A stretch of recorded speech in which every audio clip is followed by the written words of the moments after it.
Bismillahirrahmanirrahim. Assalamualaikum warahmatullahi wabarakatuh. Jamaah sholat tarawih Masjid Al-Istiqomah yang dimuliakan Allah Subhanahu wa Ta'ala, puji syukur kehadirannya yang telah memberikan kita nikmat kesehatan dan nikmat kesempatan untuk kembali melaksanakan sholat tarawih di masjid yang penuh berkah. Salawat serta salam semoga senantiasa tercurah kepada baginda Nabi besar Muhammad SAW, para keluarganya, sahabat, dan para pengikutnya hingga akhir zaman. Amin ya rabbal alamin. Hadirin jamaah tarawih yang dirahmati oleh Allah Subhanahu wa Ta'ala, baiklah, sebelum kita melaksanakan rangkaian salat ceramah tarawih, ada beberapa hal yang akan kami sampaikan. 1. Ucapan terima kasih yang sebesar-besarnya kepada Bapak Ibu warga kompleks Titralan Sewu yang telah menyumbang konsumsi buka puasa hari ini di Masjid Al-Istiqomah, yakni 1. Haji Ismail Sir, 2. Haji Milani Irfan, 3. Ibu Andi Sampai Budi, 4. Dr. Hikmawatika, 5. Haji Zulkifli Badris, 6. Ibu Rahayu Rahmandi, 7. Haji Firhan Ahmad, 8. Haji Umi Aris Ananda, 9. Indri Supardi, 10. Haji Alia Wahmudi, 11. Haji Mel Agil, 12. Hamba Allah, 13. Haji Dini Dasar, 14. Oke, Ajian 15. Kafe 3 Rasa 16. Kapten Asrul 17. Haji Herli Najib 18. JA 19. Haji Andriani Abbas 20. Asia Permata. Kami ucapkan jazakumullah khairan katsiran. Yang akan menyampaikan ceramah tarawih pada malam ini Bapak Ustaz Dr. Haji Ahmad Mujahid M dengan judul ceramah Ramadan Momentum Hijrah Iman.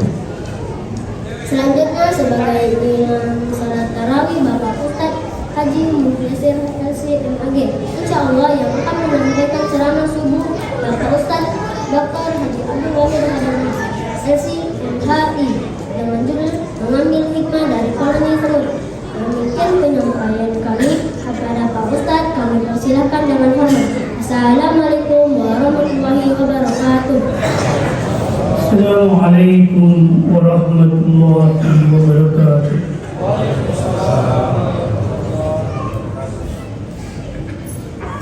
Alhamdulillah alladzi ja'ala sahra ramadana sahra taqur sahra islam sahra tamyiz sahra unzila fihi al-Qur'an hudan linnas wa bayyinatin minal huda wal furqan. Allahumma salli wa sallim wa barik ala sayyidina wa maulana Muhammad wa ala alihi at-tayyibin at-tahirin an-nur al-musib lin-nisyan bi nurih fi kulli lamhatin wa nafasin adada ma wasi'a qul muta'al. Jemaah tarawih yang dirahmati Allah Subhanahu wa Ta'ala, pada kesempatan ini saya diberi materi Ramadan Momentum Hijrah Iman. Kalau tema ini dicermati, maka pembahasannya itu terkait dengan Ramadan sebagai kesempatan untuk melakukan gerakan sosial religius dalam bentuk gerakan hijrah iman dan hijrah yang disfungsional menuju hijrah iman yang fungsional. Jadi dari hijrah iman yang disfungsional menuju iman yang fungsional. Saya ingin mulai dari kata Ramadan. Ada hadis Nabi mengatakan, "Lau ya'lamul 'abdu ma fi Ramadan." Sekiranya seorang hamba tahu rahasia apa yang Allah titip pada bulan Ramadan, lawaddu ayyakuna Ramadana sanah, maka hamba tersebut akan berharap Ramadan itu bukan 1 bulan tapi 1 tahun. Jadi bukan 1 bulan Pak, 1 tahun.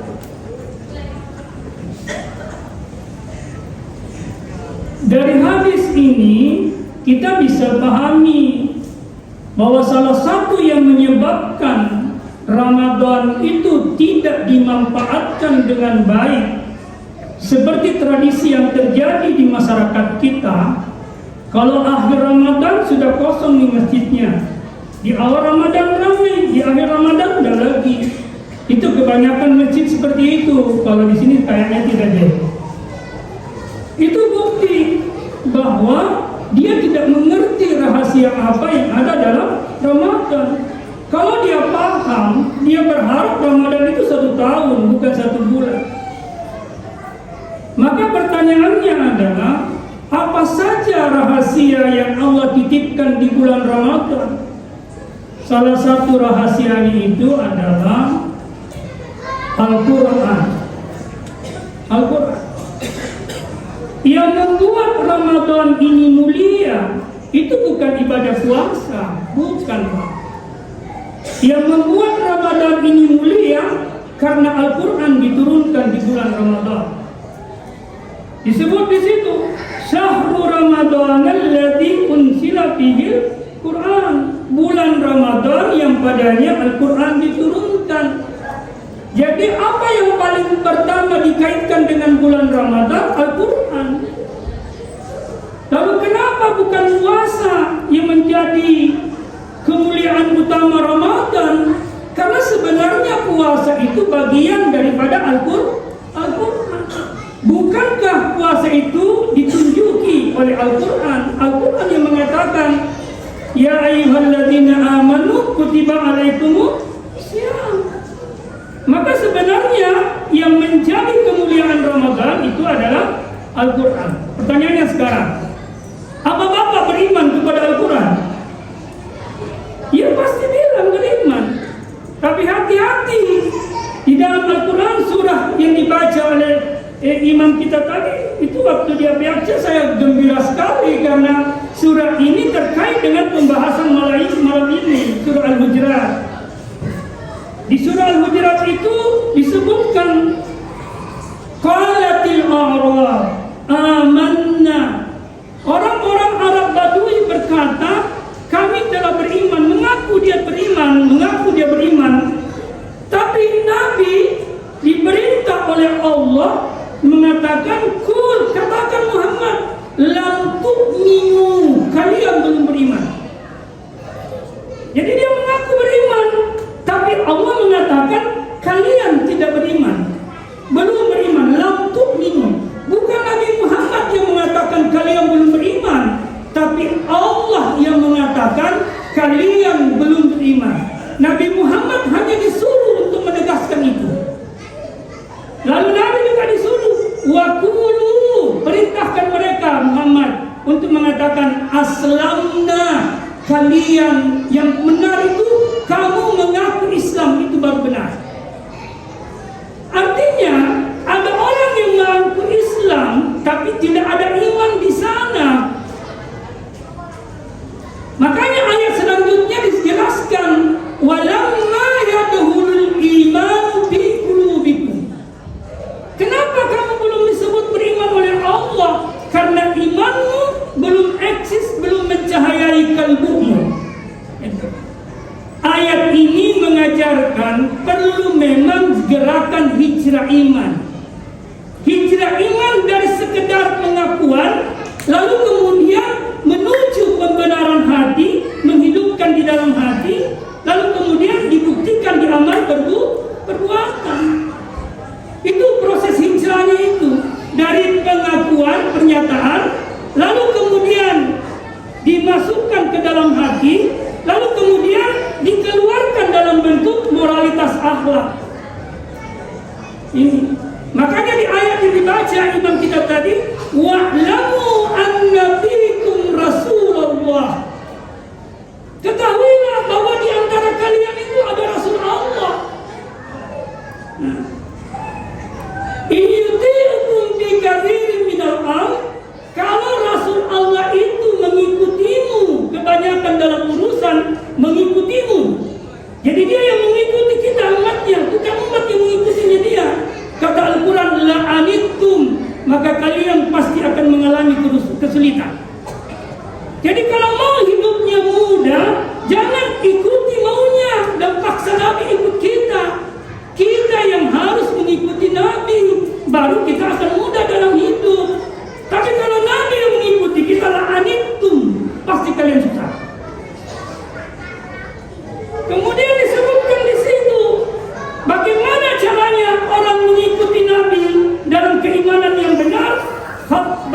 ilaikumul imana.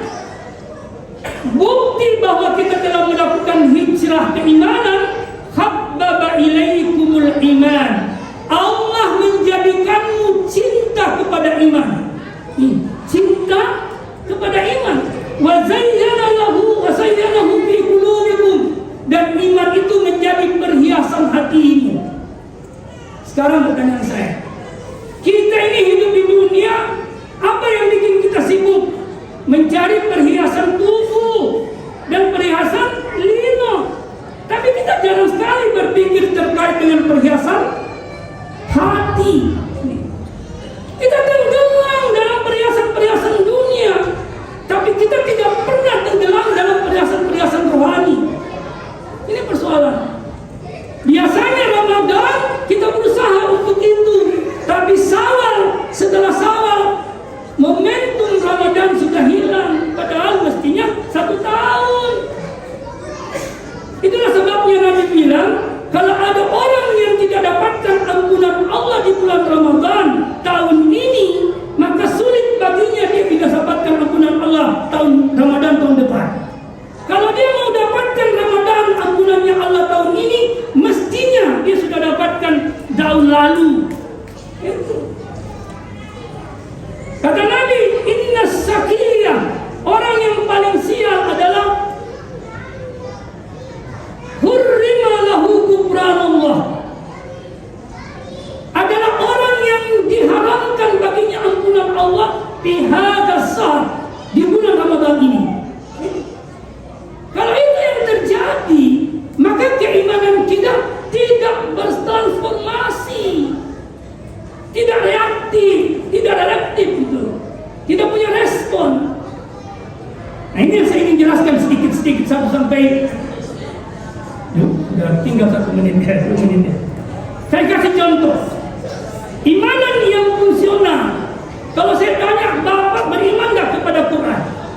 Pasti Bapak bilang iya. Tapi kita bukti, apa bukti pengakuan kita bahwa kita beriman kepada Quran? Salah satu bukti orang beriman kepada Quran, idza tuliyat alaihim ayatuhu zadathum imanan. Sekarang sudah berapa hari baca Quran? Bisa ukur bertambah imannya atau tidak?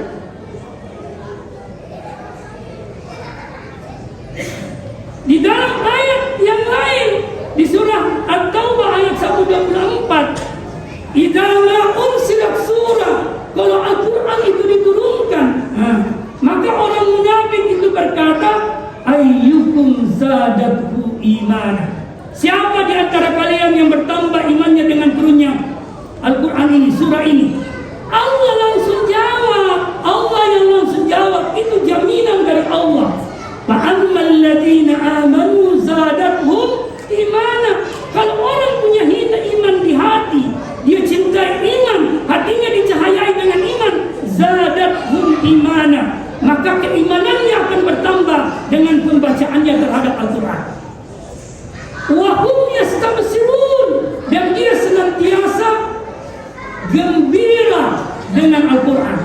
Itu orang yang beriman Al-Quran mengalami hijrah iman.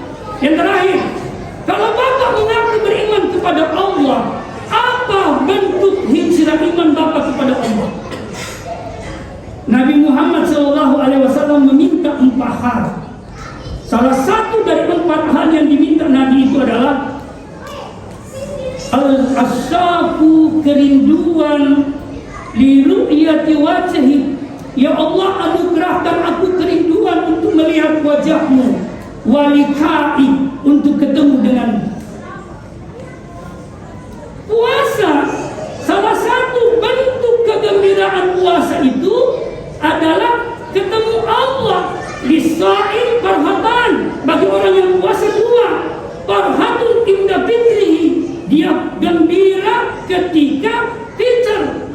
Orang menerjemahkan fitr itu adalah ketika buka. Kalau saya bukan, saya kasih contoh Pak. Anak-anak kita tadi yang di sini puasa enggak? Puasa kan? Kalau dia buka puasa gembira enggak? Gembira. Kita dewasa ini puasa juga. Tapi pertanyaannya, apa bedanya puasanya kita dengan puasanya anak-anak itu? Kalau puasa bahwasanya kita sama-sama gembira karena buka puasa, kita kena namanya tubuh dewasa tapi mengalami stunting rohani. Tubuh dewasa tapi mengalami stunting rohani. Orang yang tidak stunting rohaninya, meskipun dia makan, dia minum, dia menikmati kehidupan, tapi bukan berdasarkan hawa nafsunya, tapi berdasarkan keimanannya kepada Allah Subhanahu wa ta'ala. Maka yang dimaksud liqa'i rabbi, ciri orang yang imannya sudah mengantarnya liqa kepada Allah, ketemu dengan Allah, maka seluruh yang dia lihat itu adalah manifestasi ilahi. Manifestasi ilahi, khususnya Quran.